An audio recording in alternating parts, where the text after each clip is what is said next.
पिछले 48 घंटे में पाकिस्तानी फील्ड मार्शल आसिम मुनीर 3 बार सफाई दे चुका है। जब से प्रधानमंत्री मोदी ने लाल किले से मिशन सुदर्शन चक्र का ऐलान किया है, तब से मुनीर पाकिस्तान को सिर्फ समझाने में लगा हुआ है। पाकिस्तान में मुनीर की रॉकेट फोर्स पर सवाल उठने लगे। पाकिस्तानी एक्सपर्ट का यह दावा है कि रॉकेट फोर्स के लिए पैसा नहीं है। पाकिस्तानी मीडिया ने यह माना है कि उनके पास इंडियन मिसाइल से बचने का किसी तरीके का कोई सुरक्षा कवच भी नहीं है। पाकिस्तान में आसिम मुनीर को अब सफाई देनी पड़ रही है।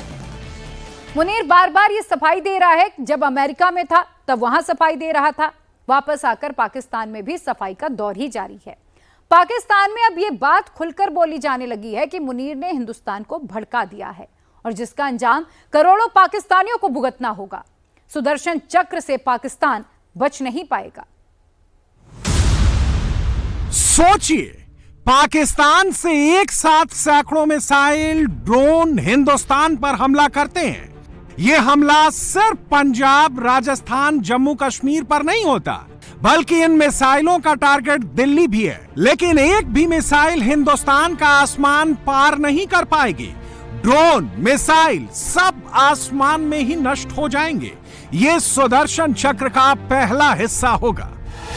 देश सुदर्शन चक्र मिशन लॉन्च करेगा। भगवान श्री कृष्ण से प्रेरणा पाकर के हमने श्री कृष्ण का जो सुदर्शन चक्र था, सुदर्शन चक्र की राह को चुना। 2035 तक मैं ये राष्ट्रीय सुरक्षा कवच का विस्तार करना चाहता हूं। जिस सुदर्शन चक्र का ऐलान लाल किले की प्राचीर से प्रधानमंत्री मोदी ने किया है, वो ऐसा अस्त्र शास्त्र है जिसके अध्याय का हर एक पन्ना हिंदुस्तान खुद लिखेगा। सुदर्शन चक्र में हर एक्शन के लिए एक बड़ा रिएक्शन मौजूद है।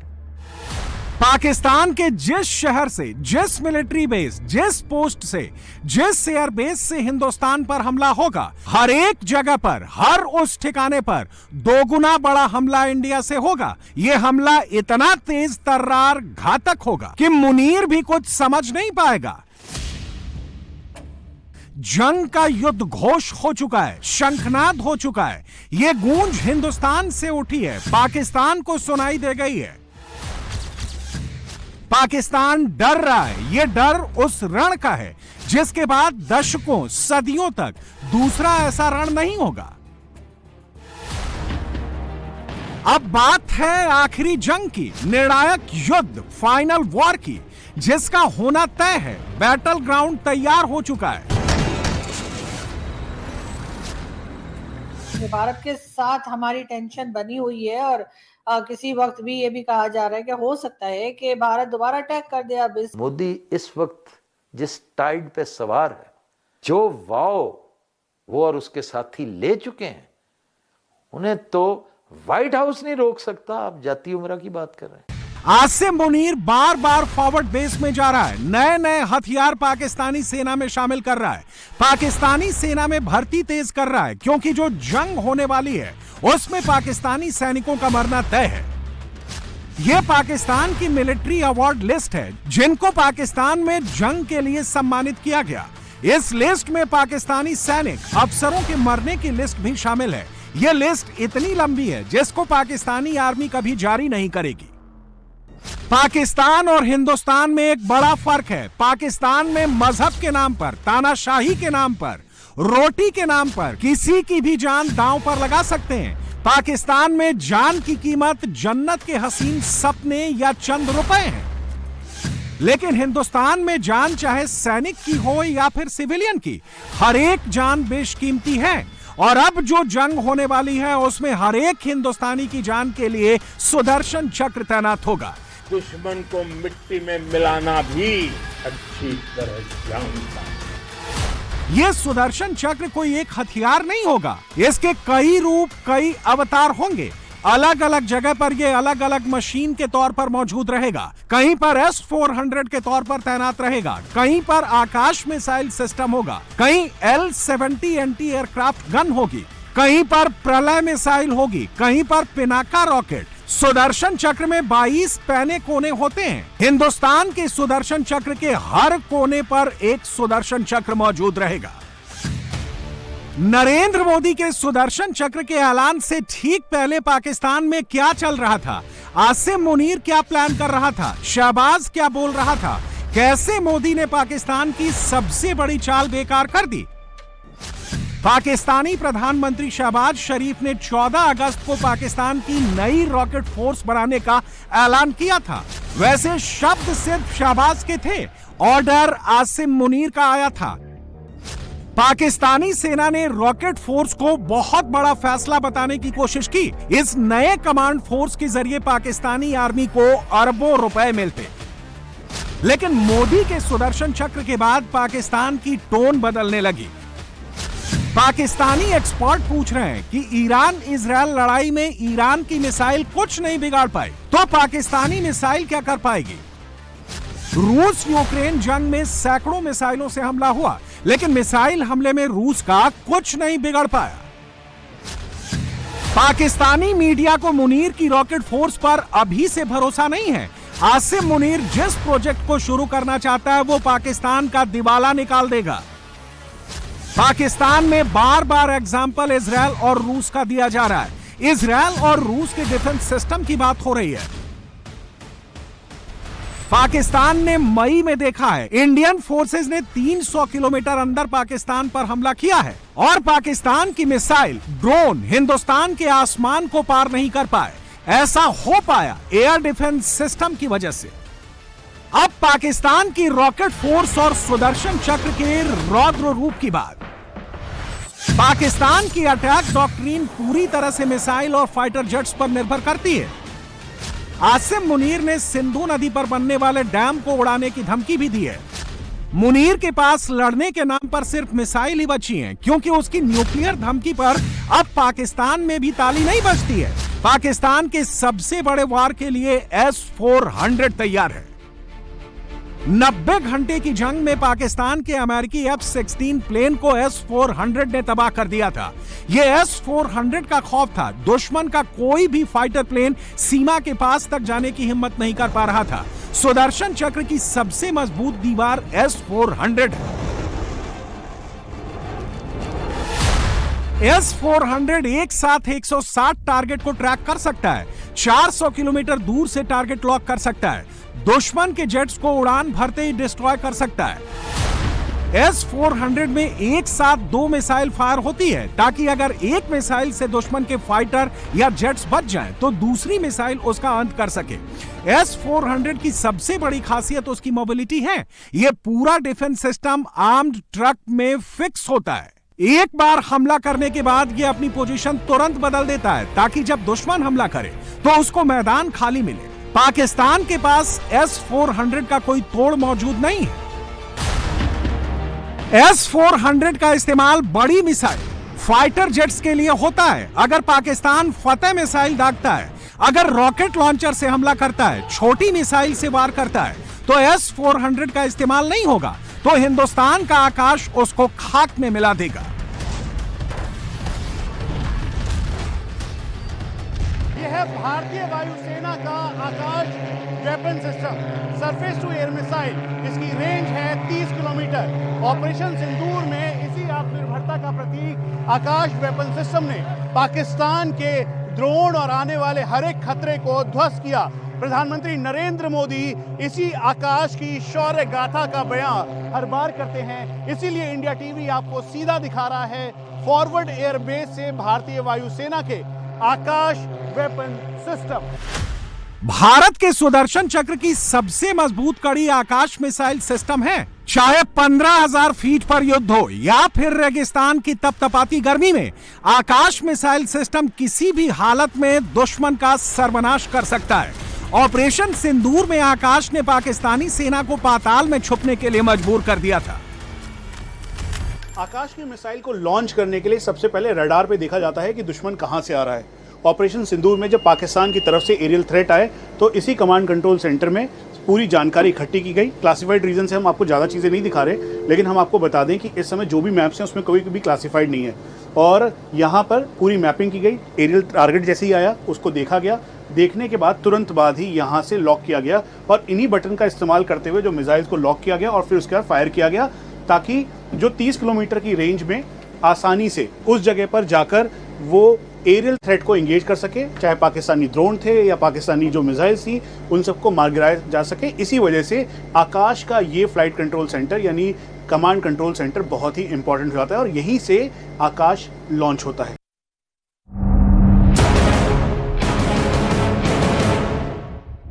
ये उस फॉरवर्ड बेस की तस्वीरें हैं जहां से पाकिस्तानी मिसाइल, ड्रोन, प्लेन को नष्ट किया गया। इन जाबाजों के कंधों पर, सीने पर ऑपरेशन सिंदूर की वीर गाथा मौजूद है। कैसे आकाश ने आसमान पर कहर बरपाया, ये इनकी वर्दी पर मौजूद है। यहां से पाकिस्तान चंद किलोमीटर दूर है। जब 8 और 9 मई को पाकिस्तान ने हमला किया था तो ये हिंदुस्तान का पहला रक्षा कवच बना था। ये आकाश सरफेस टू एयर मिसाइल है। ये इसका लोडिंग ट्रक है जिसके अंदर 1, 2 और 3 ये मिसाइल्स हैं और सरफेस टू एयर मिसाइल आकाश को अब लॉन्चर पे रखा जा रहा है। ये पूरा प्रोसेस किया जा रहा है ताकि ये लॉन्चर पर रखकर इसे अलग अलग जगहों पर डिप्लॉय किया जा सके। हम आपको ये भी बता दें कि ऑपरेशन सिंदूर में दरअसल इसी वजह से पाकिस्तान को ये पता नहीं लग पाया कि जो पाकिस्तान अपने चाइनीज़ और टर्की के ड्रोन भेज रहा है, दरअसल आकाश उनको कहाँ से ध्वस्त कर रहा है। और यही वजह है कि इसको अलग अलग जगहों पर प्लेस किया गया और यही इसकी मारक क्षमता को और बढ़ाता है। रडार के साथ इंटीग्रेट होकर ये करीबन 120 से लेकर 150 किलोमीटर और कई बार 200 किलोमीटर से ज़्यादा जो थ्रेट है उसको सर्च करता है और फिर उसके बाद मल्टीपल टारगेट्स को एक साथ लॉक करता है। और यही वजह है कि पाकिस्तान ने जब अपने ड्रोन भेजे और अलग अलग एरियल टारगेट्स और थ्रेट के तौर पर भारत के अंदर प्रवेश करवाया तो आकाश ने उसे पूरी तरह से ध्वस्त किया और कहीं से भी कोई भी नुकसान भारत को नहीं पहुंच पाया। इसीलिए हम सीधा फॉरवर्ड एयरबेस से आपको दिखा रहे हैं आकाश वेपन सिस्टम। आकाश एक medium range air defence system है जिसके 3 वेरिएंट आकाश, आकाश प्राइम और आकाश एनजी हैं। आकाश के अलग अलग वेरिएंट 25 से 75 किलोमीटर दूर तक दुश्मन को तबाह कर सकते हैं। आकाश मिसाइलें 20 फीट लंबी और 710 किलोग्राम वजनी हैं। इनमें 60 किलोग्राम का वारहेड लगा है। ऑपरेशन सिंदूर में एक तरफ चाइनीज HQ-9 डिफेंस सिस्टम था तो दूसरी तरफ आकाश। इस जंग में चीन का गुरूर भी चकनाचूर हो गया।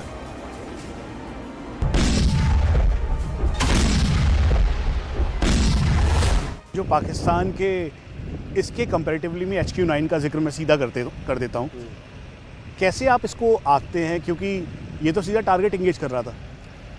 आपने आंसर इस बात का खुद ही दे दिया। जैसे कोई भी जो वाइटल एरिया या वाइटल पॉइंट जो कि HQ-9 के द्वारा डिफेंड करा गया था उसको जब हमने टारगेट करा है उसकी images are there in entire world has seen that those images. Viz अगर मैं आकाश की बात करूं, हमने जहां भी इस सिस्टम को यूज़ किया है और डिफेंड किया है उस जगह को, हमारे पास बिल्कुल भी थोड़ा सा भी, अगर मैं कह सकता कुछ भी डैमेज नहीं है। Now that itself shows what is the capability and what is the difference between this Akash system और any other Chinese missile system.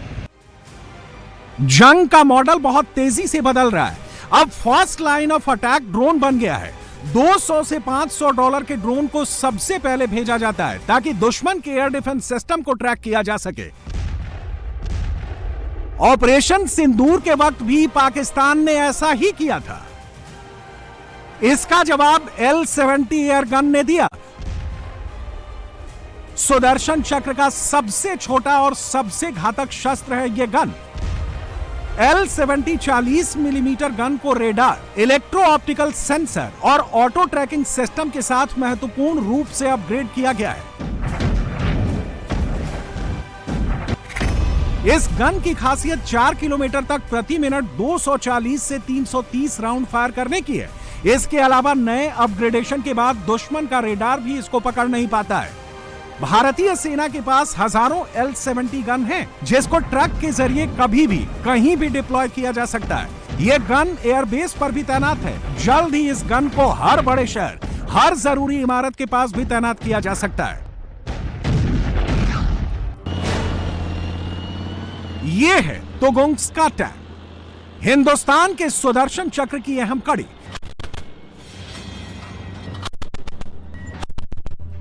ये ऑटोमेटिक एयर डिफेंस सिस्टम है, जिसमें 2 गन लगी हैं, जो आसमान में मौजूद हर उड़ने वाली चीज को तबाह कर सकती है। तुगुंस्का में मिसाइल भी लगी होती है, जो प्लेन, हेलीकॉप्टर, किसी को भी टारगेट कर सकती है।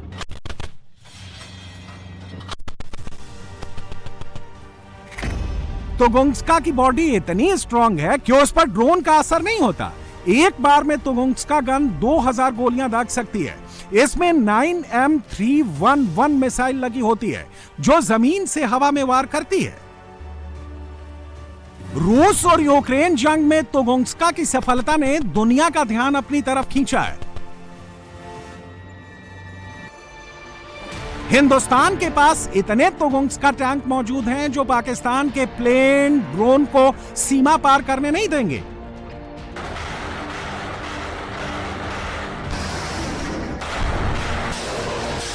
सुदर्शन चक्र का पहला पड़ाव हिंदुस्तान को सुरक्षा कवच देगा। दूसरे फेज में इसका काम होगा चक्र से दुश्मनों का वध करना, और यह होगा पिनाका की विध्वंसक ज्वाला से। Pinaka multi barrel rocket launcher 44 second में ताबड़तोड़ 72 रॉकेट दागता है। जब अगला युद्ध होगा, जब युद्ध घोष होगा, तो सेकंड्स में दुश्मन का पिनाका सर्वनाश कर देगा। पिनाका के रॉकेट 5800 किलोमीटर प्रति घंटा की स्पीड से दुश्मन पर धावा बोलते हैं। पिनाका रॉकेट 60 किलोमीटर दूर किसी भी टारगेट को तबाह कर सकता है। इसका नया वर्जन पिनाका MK2ER 90 किलोमीटर तक मार कर सकता है। जितना गोला बारूद 18 बोफोर्स मिलकर दागती हैं, उतना भीषण हमला एक पिनाका कर सकता है। पिनाका कितना खतरनाक है, इसका अंदाजा इस बात से लगाइए। अगर पीओके के लिए अगला युद्ध शुरू होता है, तो पाकिस्तानी फौज आर्टिलरी से हमला करेगी। मुनीर आतंकियों को घुसपैठ हमला करने के लिए बोलेगा। पाकिस्तानी सेना हथियारों के साथ आगे बढ़ने की कोशिश करेगी, लेकिन जैसे ही पिनाका को ऑर्डर मिलेगा, उसके सामने का 2 किलोमीटर का डायमीटर के एरिया में कोई भी जिंदा नहीं बचेगा। कोई भी मशीन टिक नहीं पाएगी। प्रधानमंत्री ने सुदर्शन चक्र की बात की है, उसमें सबसे अहम रोल भार्गवास्त्र का होने वाला है। जब मई में पाकिस्तान ने सैकड़ों ड्रोन मिसाइल दागे थे, तब भार्गवास्त्र ने मुनीर का युद्ध शास्त्र बदल दिया था। भार्गवास्त्र में अनगाइडेड रॉकेट और मैक्रो गाइडेड मिसाइलें लगी हैं। जब दुश्मन के स्वार्म ड्रोन 20 मीटर के रेडियस में आते हैं, भार्गवास्त्र उन पर हमला करता है। दुश्मन के जो ड्रोन इससे बच जाते हैं, उन्हें गाइडेड माइक्रो मिसाइल से मार गिराता है। भार्गवास्त्र 15 सेकंड में 16 मिसाइल फायर करता है। जब से मोदी ने सुदर्शन चक्र का ऐलान किया है, तब से पाकिस्तान की रातों की नींद, दिन का चैन उड़ गया है।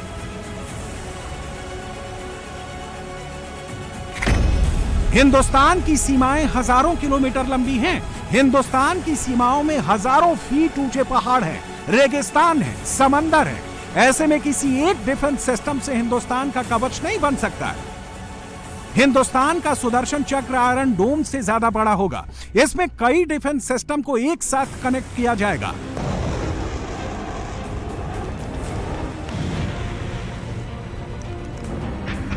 बॉर्डर और एलओसी के बाद सबसे पहले सीमा के करीब बड़े शहरों में एयर डिफेंस सिस्टम लगाए जाएंगे। दिल्ली, मुंबई जैसे बड़े शहरों में कई लेयर डिफेंस सिस्टम होगा। यह रूस की राजधानी मॉस्को है। मॉस्को की ऊंची ऊंची इमारतों के ऊपर एडवांस एयर डिफेंस सिस्टम लगा है।